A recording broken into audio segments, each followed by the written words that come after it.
네, 반갑습니다, 여러분. 청년수 정국민 목사입니다. 오늘은 이제 요엘의 말씀을 가지고 함께 성경 통독 개관 영상을 시작해 보도록 하겠습니다.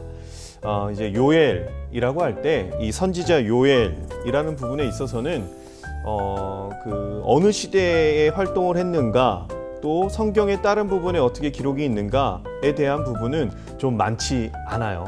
그럼에도 좀 찾아보면 사도행전 2장에서 이제 베드로가 오순절 성령 강림의 역사, 마가이 다락방에 임한 오순절에 하나님의 성령의 역사가 요엘 선지자의 예언으로 성취된 것이다 라는 부분 외에는 요엘 선지자의 그 이름을 성경에서 많이 찾아볼 수는 없습니다. 그래서 일반적으로 좀 추측해 본다면, 유추해 본다면 이 아모스 선지자와 동일 시대에 활동했을 것이다. 어떤 부분이냐면 이제 아모스 선지자도 마찬가지고 요엘 선지자도 마찬가지고 이 메뚜기 때, 그리고 기근, 그리고 불의 심판에 대한 예언, 이러한 요소들을 가지고 동일한 하나님의 말씀을 전하는 부분에 있어서 비슷한 맥락이 있기에 이 요엘은 아모스 선지자와 동일한 시대에 하나님의 말씀을 전했을 것이다. 그래서 학자들은 얘기해요. 아모스는 북이스라엘에서 예언을 했고 요엘은 남유다에서 예언을 했을 것이다 라고 이야기하고 있습니다. 그래서 여호와의 날, 요엘서의 핵심 단어예요. 여호와의 날. 그래서 이 선지서들을 보면 여호와의 날이라는 부분을 많이 언급하는데 이 요엘서에서도 여호와의 날은 총 5번이 언급되어져 있습니다. 그 여호와의 날이 어떤 날이냐? 이 슬픔의 날이에요. 그리고 멸망한, 그리고 어둡고 캄캄한 날이에요. 짙은 구름이 덮인 날, 심히 두려운 날, 말 그대로 심판의 날입니다. 그래서 지금까지의 심판은 더 큰 심판의 서곡에 불과한 것이다. 그래서 여호와의 날을 생각할 때 이러한 심판의 날이기에 중요한 것은 그때 하나님께 나아가 부르짖어야 된다. 그래서 이 요엘서를 볼 때도 여호와의 날이라는 부분을 염두에서 보시면 좋을 것 같습니다. 이 요엘서의 메시지는 전체적으로 4개로 나눌 수가 있어요. 하나는 자연재앙은 기회다. 둘은 여호와께로 돌아가야 된다. 세 번째로 회복의 약속. 그리고 네 번째로 최후의 승리와 영광이라는 부분으로 얘기할 수 있겠는데요. 그래서 이 4가지 부분을 하나하나 살펴보면 좀 이렇게 됩니다. 자연재앙은 기회다라는 부분이 1장 1절로 2장 12절까지 되어져 있는데 이렇게 얘기할 수 있어요. 그들에게 재앙이 임했습니다. 그 재앙이 어떤 재앙이냐? 이제 팥중이가 남긴 것을 메뚜기가 먹고, 메뚜기가 남긴 것을 느치가 먹고, 느치가 남긴 것을 황충이 먹었도다 라고 1장 4절에 기록해요.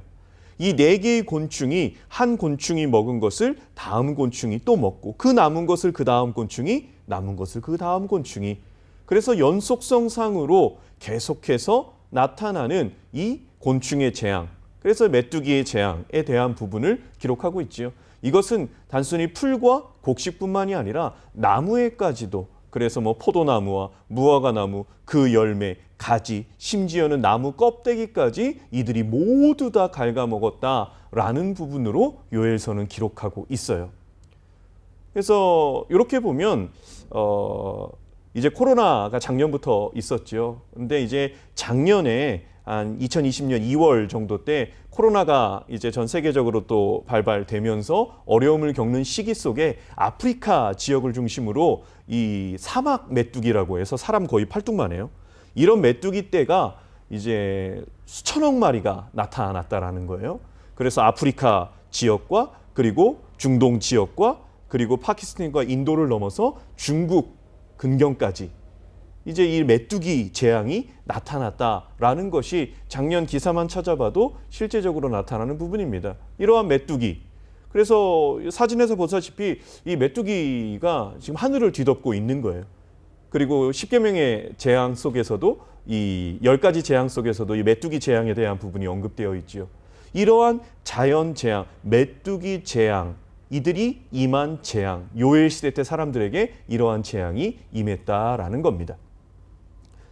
그러는 가운데 메뚜기 재앙이 임함과 동시에 이 가뭄의 상황까지도 처해져요. 그래서 황폐한 상황과 결과를 보면 이 밭이 황무하고 토지가 마르고 곡식이 떨어지고 새 포도주 기름이 다하는, 그리고 들짐승도 주를 향하여 헐떡거리고 시내가 다 말랐고 들의 풀이 불에 탔다. 엄청난 가뭄에 대한 고통을 당합니다. 이러한 곤충의 피해를 당하고 그리고 가뭄으로서의 이러한 황폐한 상태와 결과를 당하는 그때 요엘 선지자는 말합니다. 그러한 현재 상황을 다음 세대에게 전해야 된다. 그래서 얘기해요. 너희는 이 일을 너희 자녀에게 말하고 너희 자녀는 자기 자녀에게 말하고 그 자녀는 후세에 말하라. 이것은 단지 지금 역사에 일어난 일을 후세에 전하라 라는 개념의 것이 아니지요. 중요한 것은 경각심을 갖고 깨어서 가르치라는 거예요. 지금 이러한 일이 왜 일어났는가. 그래서 교훈 삼아 다시는 이런 일이 반복되지 않기를 바라는 마음에 다음 세대에게 요엘 선지자는 지금 너희가 겪는 걸 전하라고 합니다. 근데 이 부분은 사도 바울도 고린도전서 10장에서 동일한 부분으로 얘기해요. 이러한 일은 우리의 본보기가 되어 우리로 하여금 그들이 악을 즐겨한 것 같이 즐겨하는 자가 되지 않게 하려 합니다. 다시금 말하는 것은 본보기로 삼아 반복된 죄악의 길에 빠지지 않기 위함. 그래서 요엘 선지자는 말하는 거예요. 다음 세대에게 전해야 된다. 또 말합니다. 영적 지도자들에게 말하라라고 선포해요. 그래서 제사장들아 너희는 굵은 배로 동이고 슬피 울지어다. 금식일을 정하고 성회를 모으고 장로들과 이 땅의 모든 주민들을 너희 하나님 여호와 성전으로 모으고 여호와께 부르짖을지어다. 말 그대로 자연재앙의 기회다라는 건 그것으로서가 아니라 하나님께 나아갈 수 있는 기회다. 나아가야 되는 기회다라고 요엘 선지자는 이야기하고 있습니다.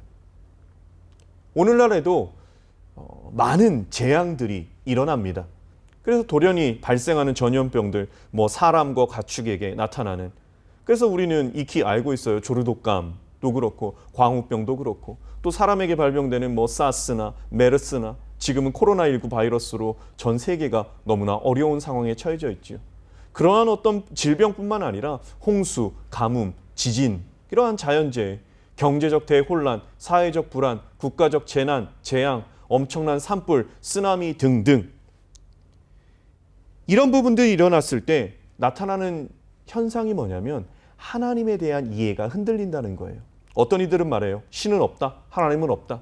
또 어떤 이들은 말합니다. 하나님이 진노하셔서 심판하시는 것이다. 그러나 중요한 건 이러한 일들이 일어났을 때 요엘 선지자는 무엇을 말하는가? 자연재앙은 우리가 자신을 돌아보도록 회개의 기회, 기도할 기회를 제공한다라는 거예요. 하나님께 나아가야 되는 그 순간이어야 된다라는 겁니다. 그래서 첫 번째가 자연재앙은 기회다라는 것에 이어져서 두 번째 메시지가 하나님께로 돌아오라라는 거예요. 그래서 자연재앙, 이런 재난의 때, 환난의 때 낙심할 때가 아니다. 주저앉아서 떨거나 입을 열어 불평하고 원망할 때가 아니다. 하나님께로 나아갈 때다. 주변을 돌아보고 자신의 내면을 들여다보며 하나님을 바라볼 때다라고 이야기합니다. 그래서 요엘 선지자는 얘기하죠. 요엘서 2장 12, 13절에 너희는 이제라도 금식하고 울며 애통하고 마음을 다하여 내게로 돌아오라 하셨나니 너희는 옷을 찢지 말고 마음을 찢고 너희 하나님 여호와께로 돌아올지어다. 그는 은혜로우시며 자비로우시며 노하기를 더디하시며 인애가 크시사 뜻을 돌이켜 재앙을 내리지 아니하시나니. 하나님이 이런 분이시라는 거예요. 그래서 재앙의 때에 하나님이 누구신가를 우리는 생각할 수 있어야 돼요. 하나님은 누구신가에 대한 부분에 있어서 이 하나님의 성품을 이 요엘서는 얘기합니다. 하나님의 성품은 은혜로우시고 자비로우시고 노하기를 더디하시며 인애가 크신 분이시다라는 것을 우리가 기억해야 돼요. 더불어 기억해야 될 것, 하나님의 원칙입니다. 우리가 돌이켜 나아갈 때 옷이 아닌 마음을 하나님 앞에 찢고 금식하며 기도할 때 하나님은 뜻을 돌이키시는 분이다라는 거예요. 그런 원칙을 가진 분이다. 그래서 악한 왕, 가장 악한 왕 아합이 하나님 앞에 기도할 때요. 하나님이 오히려 자랑합니다. 내 종 이 아합을 봤느냐? 그가 이렇게 기도하는 모습을 봤느냐? 그때를 기다리시지요. 니느웨 성 악의 도성이었어요. 그러나 그들이 회개할 때 하나님은 그들의 모든 죄를 용서하시는 분이셨다라는 겁니다. 그래서 이렇게 하나님께 돌아가야 되는, 그리고 하나님은 그런 분이시다라는 것. 그 가운데 세 번째 메시지가 회복의 약속입니다. 요엘서를 통해 말씀하셔요. 그때 여호와께서 자기 땅을 극진히 사랑하시어 그 백성을 불쌍히 여기실 것이라. 그래서 우리는 기억해야 돼요. 그의 백성이 돌이켜 회개하며 하나님을 구하면 하나님은 그들에게 다시 긍휼을 베푸시는, 기회를 주시는, 그리고 회복을 약속하시는 하나님이십니다. 그 회복은 5단계로 나눠져 있어요. 그래서 곡식과 새 포도의 기름, 먹을 것을 다시 주시고, 다시는 나라들 가운데 욕을 당하지 않게 하시고, 다른 나라로 하여금 침공을 당하지 않게 하셔요. 하나님이 원수들을 멀리 내쫓으셔요. 그들을 멀리 패퇴시켜 버리십니다. 그리고 약속, 은혜, 회복의 상징인 이른 비와 늦은 비를 내려주시고, 그리고 재앙이었던 메뚜기, 느치, 황충, 팥죽이가 먹은 횟수대로 하나님께서 갚아주실 것이다 라고 약속하셔요. 그리고 가장 큰 약속이 무엇인가? 그것이 더 크고 놀라운 약속, 이것은 우리가 너무나 잘 아는 말씀입니다. 요엘서 2장 28, 29절을 보면 아까 베드로 사도가 요엘서의 말씀을 인용했던 그 말씀인데요. 그 후에 내가 내 영을 만민에게 부어주리니 너희 자녀들이 장래일을 말할 것이며 너희 늙은이는 꿈을 꾸며 너희 젊은이는 이상을 볼 것이며 그때에 내가 또 내 영을 남종과 여종에게 부어줄 것이며. 그래서 우리가 마지막 날에라는 이 가스펠송으로 많이 찬양했던 이 성경 구절, 그것이 가사가 되었죠. 성령을 주시겠다라는 겁니다. 가장 큰 약속이죠. 그 성령을 주시겠다 약속하신 하나님은 이제 요엘서를 통해서 최후의 승리와 영광을 말씀하셔요. 그렇게 괴롭혔고 핍박했던 애굽은 황무지가 되겠고 에돔은 황무한 들이 되리. 이들이 유다 자손에게 포악을 행하여 무죄한 피를 그 땅에서 흘렸음이니라. 유다는 영원히 있겠고 예루살렘은 대대에 있으리라 라고 이 회복을 넘어서서 최후 승리와 영광을 말씀하십니다. 그래서 여러분들이 이제 요엘서 그 통독을 하실 때 그 관점을 보면 이렇게 우리가 좀 바라봐야 돼요. 재앙을 통해 큰 그림을 봐야 한다. 나의 내면을 살피고 주위를 돌아봐야 된다. 그리고 하나님을 바라봐야 한다. 재앙의 때는 주의 얼굴을 구할 때다. 회개하며 기도하며 주의 긍휼을 구할 때다. 하나님은 반드시 우리의 죄를 용서하시고 우리를 회복시키신다. 그러나 하나님은 우리가 회복된 삶에 머물지 않고 회복시키는 자의 삶을 살기를 원하신다. 성령의 임하심이 바로 이 때문이다.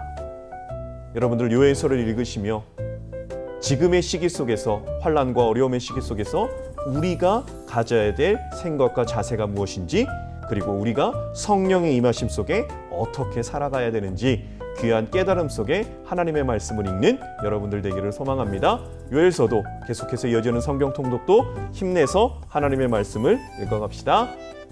화이팅 합시다.